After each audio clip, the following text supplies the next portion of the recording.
want you to know what happened in my own home, in the house where I raised my daughter, baked her birthday cakes, and sat up 3 nights in a row when she had pneumonia at age 7. For 42 years, I was a wife, a mother, and then a grandmother in waiting. I cooked. I cleaned.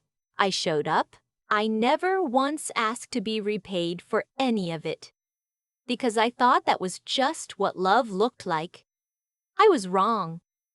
Love, I would learn, looks very different when there's nothing left for someone to take from you. My name is Margaret, and I'm 67 years old. I'm telling you this story from a small farmhouse in Central Virginia with a porch that faces east. So I watch the sun come up every single morning. I drink my coffee black now. I didn't used to. My daughter always said coffee without cream was too bitter. I spent 30 years adding cream to my coffee because she said so. Small things. You'd be amazed how many small things pile up into a life that stopped being yours somewhere along the way. My husband, Gerald, passed 6 years ago. Pancreatic cancer. 11 weeks from diagnosis to funeral. That's how fast it moved, and that's how fast everything I thought I understood about my life changed. When you're married to someone for 39 years, you don't really have a self that exists apart from them. You have routines. You have roles. You have a Tuesday night dinner and a Sunday morning church and a way of loading the dishwasher that becomes the only right way there is. Gerald was gone, and suddenly none of it made sense anymore. Not the routines, not the roles, not even the dishwasher. My daughter, Diane, was 40 at the time. She and her husband, Craig, had been married for 12 years. They lived 40 minutes north of me in a neighborhood with an HOA and a community pool and the kind of perfect lawn that tells you everything and nothing about the people inside. They had twin boys, Nathan and Oliver, who were 8 years old when their grandfather died. I loved those boys more than I knew it was possible to love anyone after Gerald. For the first year after Gerald passed, I managed. Social Security came in. Gerald had a small life insurance policy, $40,000, and I was careful with it. I paid property taxes on the house. I kept the utilities on. I ate simply. I told myself I was doing fine, and I mostly believed it because the alternative was too heavy to carry. The second year is when Diane started coming around more. I should have understood what that meant. I told myself it meant she missed her father and was worried about me. Maybe it did mean that at first. She'd bring Craig, sometimes bring the boys. We'd have dinner. She'd ask about my finances in that careful way that sounds like concern but has an edge underneath it if you know where to listen. I didn't know where to listen yet. "Mom, have you thought about selling the house?" she asked one evening. We were in the kitchen. I was making pot roast, the same recipe I'd used since 1987. It's a lot of space for one person. The house was 1,800 square feet. It was not a mansion. I'd lived there for 26 years. My fingerprints were on every door frame. Gerald built the back fence himself on a hot July weekend, and I brought him iced tea every hour. Selling felt like agreeing that all of it had just been temporary. "I'm fine here," I said. She didn't push. Not that night. By the third year, the conversations got more specific. The house needed a new roof. Craig looked at it and said $12,000, maybe $15,000. My water heater was aging. The driveway had cracks running through it that got worse every winter. These things were true. I wasn't pretending they weren't real. But there's a difference between "Mom, how can we help you fix this?" and "Mom, this house is a problem you need to get rid of." And every conversation Diane and Craig had with me was firmly in the second category. Craig had a proposal. He'd been running numbers, he said, sitting at my kitchen table with his hands folded like a man at a business meeting.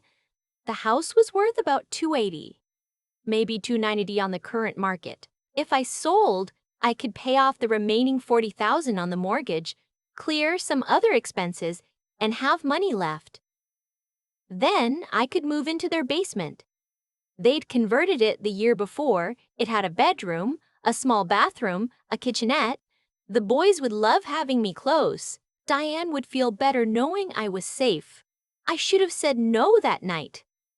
I should have trusted the tightness in my chest that felt like a warning. Instead, I said I'd think about it. I thought about it for 2 months. I prayed about it for 2 months. I prayed about it. I called my friend Ruth in Roanoke and she said, "Margaret, be careful." I called my sister Carol in Atlanta and she said the same thing. I didn't listen to either of them. I told myself I was being a burden on my own, that the house was aging faster than I could keep up with, that being near the boys would be good for everyone. I told myself the discomfort I felt was just pride, and that pride was something a woman my age ought to let go of. I sold the house in April, closed on a Wednesday, signed the papers with a pen that had the realtor's logo on it, and then sat in my car in the parking lot for 20 minutes without moving. I moved into the basement that Friday. For the first 3 months, it was tolerable. Diane brought me dinner most nights.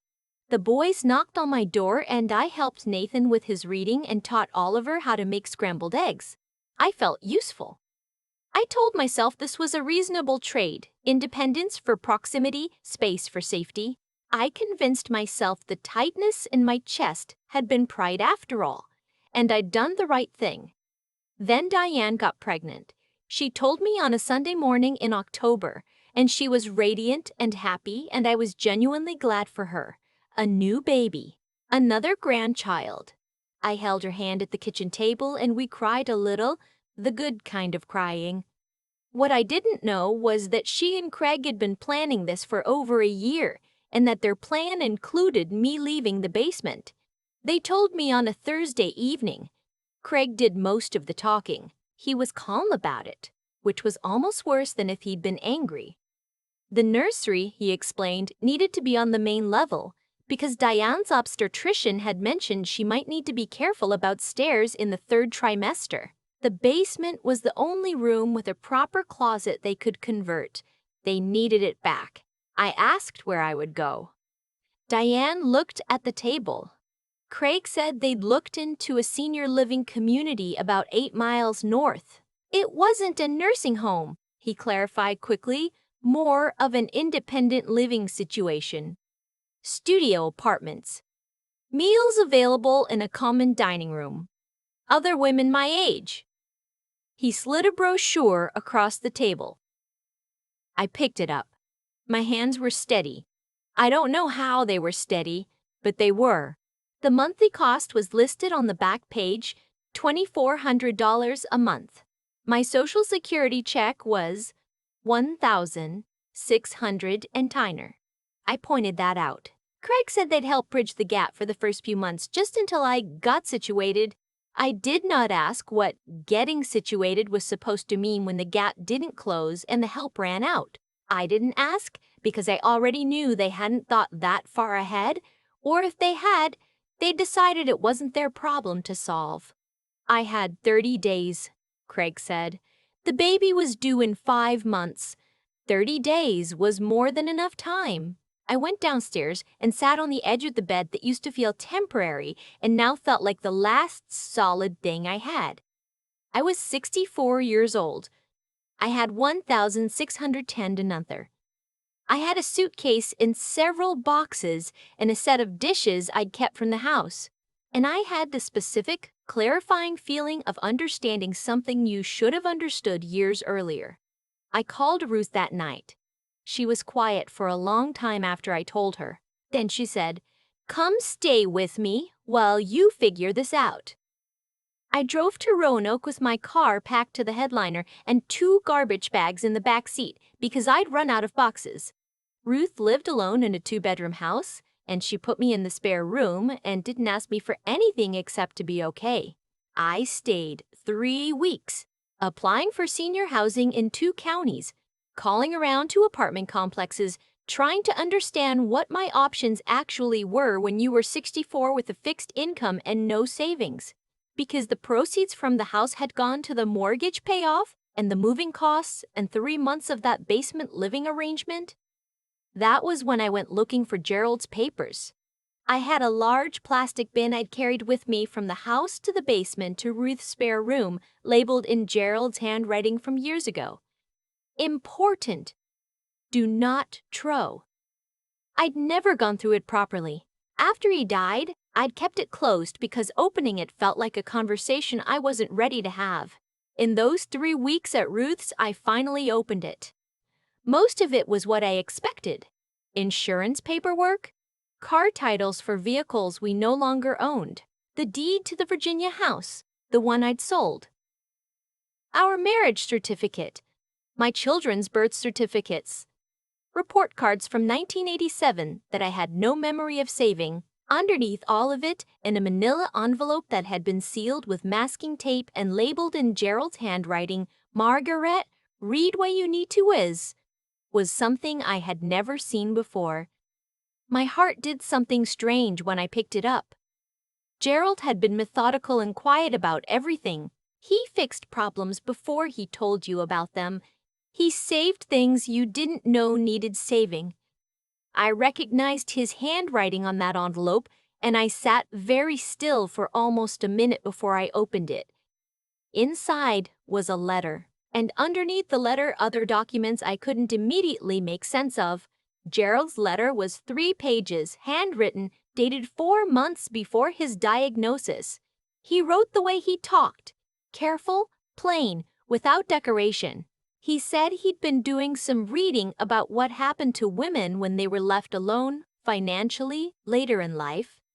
He said he'd talked to a man at our church who worked in estate planning and that he'd made some arrangements he hadn't told me about because he didn't want me to worry. He said he was sorry for not telling me sooner. He said he loved me and that he'd spent his whole life trying to make sure I would be all right, and he hopes this helped. Behind the letter were documents I had to read 3 times before I understood what I was looking at. Gerald had, over a period of about 12 years, been quietly investing in a real estate investment trust through his IRA. Small amounts, steadily, automatically. The kind of thing he would have called just a little something on the side if I'd ever asked, which I hadn't. He'd also named me as sole beneficiary on a whole life insurance policy I hadn't known existed, separate from the $40,000 I'd already received. That policy was for $95,000, and according to the paperwork, it had never been claimed. There was also a letter from an attorney's office in Richmond, dated 2 months after Gerald's death, that I had never opened because I'd assumed it was junk mail. The attorney's name was on the envelope. Gerald had apparently written a will addendum, a codicil, in 2019, 3 years before he died. In it, he placed certain assets, including his IRA balance, into a trust specifically structured so that I would receive distributions without those funds being counted as income in ways that would affect my benefits eligibility. The IRA, at the time of that letter, had grown to just under $212,000. I sat on the floor of Ruth's spare room for a long time. Then I called the attorney's office in Richmond. They had been trying to reach me. The paralegal who answered was professional and patient and did not make me feel foolish for calling 4 years late. She walked me through everything: the trust structure, the life insurance claim I needed to file, the IRA distributions I was entitled to begin taking. She asked if I had any questions. I had about 40 questions. She answered all of them. I filed the life insurance claim that week. It processed in 18 days. I don't want to give the impression that money fixes everything, because it doesn't. What it fixed was the specific, grinding terror of not knowing how I was going to eat and pay rent and exist next month. That terror is its own kind of damage, and I don't want to minimize what it costs a person to live inside it. Once it lifted, I understood how much of my thinking for the past year had been compressed by it. How small I'd let myself become, trying to fit inside the space fear had left me. I found an apartment in Charlottesville, a real one. A one-bedroom on the 3rd floor, with a window that faced a courtyard with a big oak tree. I paid first, last, and security deposit with money I had. I bought a coffee maker that wasn't from a donation bin. I bought a small dining table and 2 chairs. I bought good coffee and I drank it black, just to prove I could. I also, quietly, found a fee-only financial advisor who helped me understand how to structure the IRA distributions and what the trust actually meant for my long-term stability. What it meant was that if I was careful, not miserly, just thoughtful, I would be fine. More than fine. Gerald, from 4 years in the ground, had made sure I would be fine. I cried for a long time about that. Not sad crying. The other kind. I did not call Diane to tell her any of this. I lived in Charlottesville for about 14 months. I joined a book club. I started walking 2 miles every morning, which I'd never done in my life, and which turned out to be the single best decision I'd made in recent memory. I reconnected with my sister Carol, who came to visit for a week in the spring and slept in my apartment, and we stayed up too late talking in a way we hadn't since we were in our 20s. I started to feel, for the first time in years, like a person who existed on her own terms. It was Ruth who told me about the farmhouse 12 months after I'd moved to Charlottesville. A friend of hers was selling an older property, 2 bedrooms, 12 acres, modest but solid, about 20 miles outside Charlottesville, in the kind of rolling Virginia country that makes you remember why people stayed here in the first place. The price was fair. The house needed some work, but nothing structural. It had a porch that faced east. I bought it in October. I didn't tell Diane about that either. I'd stopped telling Diane things. She found out through Carol, which I'd expected. Carol has never in her life been able to keep information to herself when she thinks it's important, and she thought this was important enough that Diane should know her mother was doing well. Carol meant it kindly. I don't hold it against her. Diane called me on a November evening.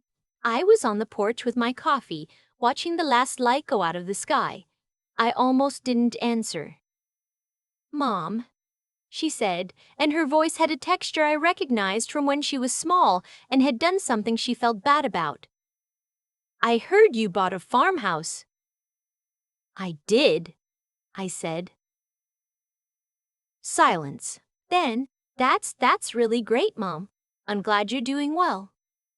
We talked for a few minutes about nothing. She mentioned the boys. She mentioned the baby, a girl they'd named Lily. I asked how everyone was. She said fine. I said that was good. We were perfectly polite with each other, which was somehow worse than fighting would have been. She called again 2 weeks later. This time, Craig was on the call too. I could tell by the pause before anyone spoke that they had rehearsed this. They wanted to come visit. They wanted to bring the boys. They thought the boys would love the farm, all that space, the fresh air. They thought maybe we could talk, all of us, and clear the air. They'd been feeling bad about how things had gone. They wanted to make things right. Craig said, "Make things right twice," which told me it was the phrase they'd agreed on beforehand. I listened to all of it without interrupting. Then I said, "I'd like some time to think about it. I'll call you back." I did think about it. I thought about it the way I'd been learning to think about things, which is slowly and honestly, instead of quickly and anxious to make everyone comfortable. I thought about what I actually wanted, which was something I'd spent most of my life not asking myself. I talked to my financial advisor. I talked to Ruth. I talked to Carol, who is useful in this way. She tells you the truth about what she observes without telling you what to do about it.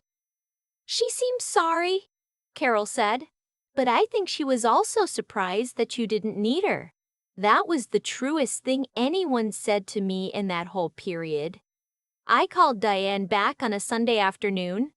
I told her I was open to a visit. I told her I had some things I wanted to say first, and I needed to know if she was willing to hear them. She said yes. I told her I was going to send her a letter because I wanted to be clear and I wanted a record, and she should read it before they came. I wrote the letter over 2 evenings. I didn't write it to punish her. I wasn't angry anymore.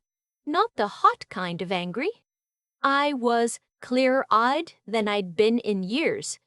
And I wanted her to understand what that clarity had cost me and what it would require going forward. I told her that when they'd asked me to leave the basement, I had been 64 years old with $1,610 a month and nowhere to go. I told her that I understood the baby needed a room, but that the way it had been handled had made me feel disposable, and I needed her to know that.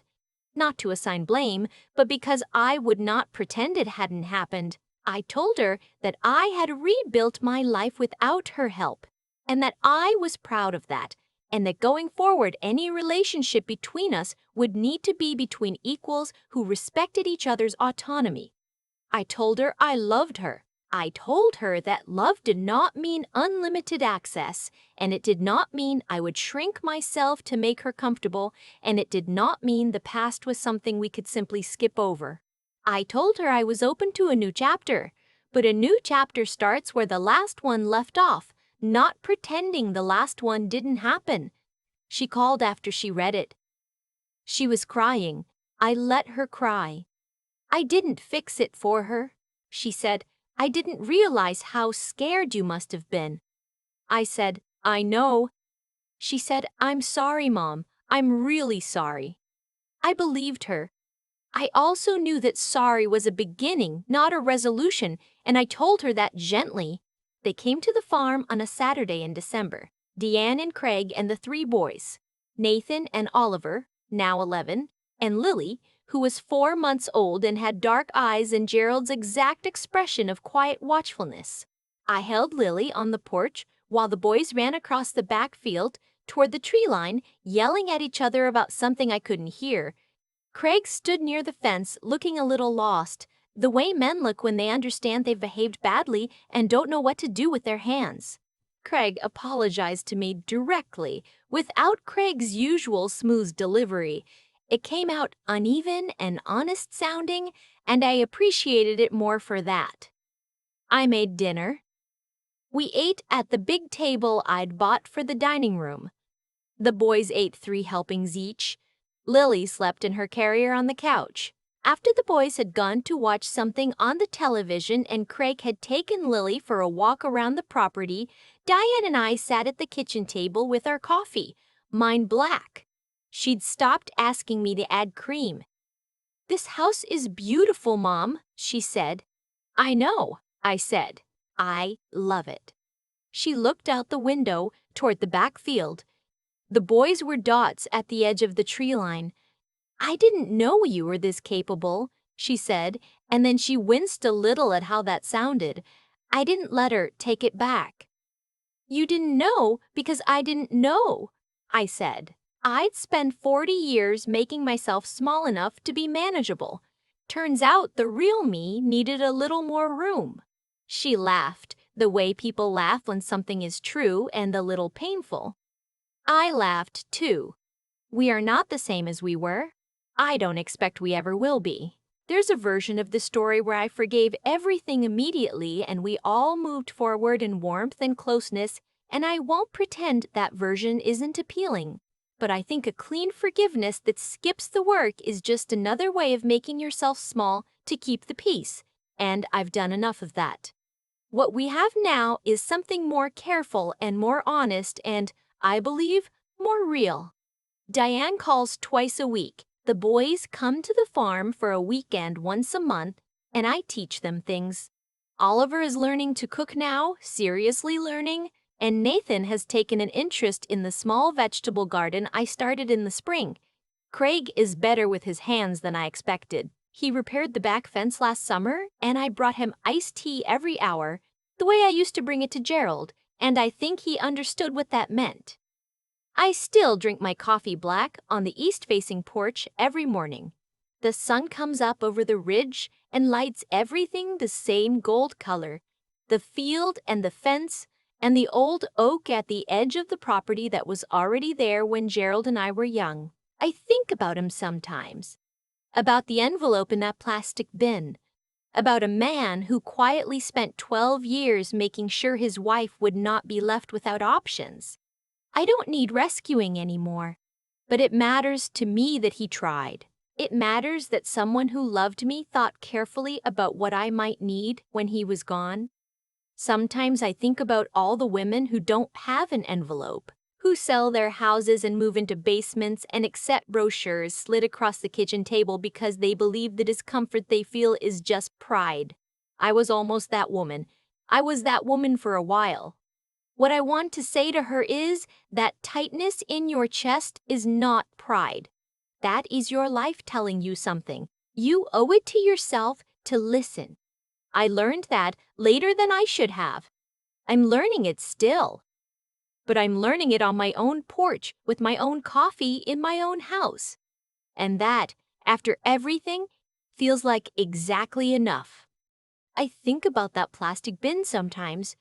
The one labeled in Gerald's handwriting that I carried from house to basement to spare room without ever opening it, because opening it felt like a door I wasn't ready to walk through. What I've come to understand is that the door was always there. I just needed to be cornered badly enough to finally reach for the handle. There's something I want to say about what Diane did, because I've spent a long time sitting with it, and I don't think she's a villain. I think she made a series of choices that followed naturally from never being asked to account for them. When I absorbed every inconvenience, smoothed every conflict, rearranged myself to keep the peace, I taught her, without meaning to, that I was the kind of person who could be rearranged. That's not blame. That's just the honest ledger of cause and effect. The way we treat people is shaped by what we've learned they'll accept. I'd accepted a great deal. What Craig slid across that table wasn't just a brochure. It was the cumulative result of 42 years of me not saying, "This is where I end and you begin." I don't say that to wound myself. I say it because it's useful, because understanding how you arrived somewhere is the only way to make sure you don't arrive there again. What Gerald did, quietly, over 12 years, without telling me, was an act of love so practical it still takes my breath away. He didn't leave me poetry. He left me options. He understood something I hadn't, that a woman without financial footing has no ground to stand on when the people she trusted decide she's inconvenient. He was wiser than I gave him credit for, and I gave him a great deal of credit. That wisdom was his gift to me. Learning to use it was mine to myself. The hardest part wasn't the basement or the motel or the scared months in Ruth's spare room. The hardest part was realizing I had the capacity for all of it. The financial advisor meetings, the attorney calls, the apartment application, the farmhouse purchase, the whole time. It was in me the whole time. I just hadn't needed it badly enough to find it. Or maybe I'd been too comfortable in smallness to go looking. I'm not the same woman who loaded her car to the headliner and drove to Roanoke, not knowing what came next. But I'm not entirely different either. What changed is that I stopped treating my own discomfort as a character flaw to be managed. That tightness in the chest. That quiet voice that said something is wrong here. I know now that voice was never pride. It was integrity. It was the part of me that knew my own worth even when I was acting like I didn't. Diane is learning something too. I watch it happen slowly, the way real learning happens. Not in a single conversation, but in the accumulation of small moments where she makes a different choice than she would have made before. She calls twice a week, she asks how I am, and waits for the actual answer. She is becoming, at 43, the daughter I think she always had the capacity to be. It just took both of us being honest to get there. The farmhouse is mine. The coffee is black. The sun comes up over the ridge every morning, whether anyone is watching or not. I am 67 years old, and I am, for the first time in a very long time, exactly where I decided to be. That's not a small thing. For some of us, it takes a lifetime to earn it.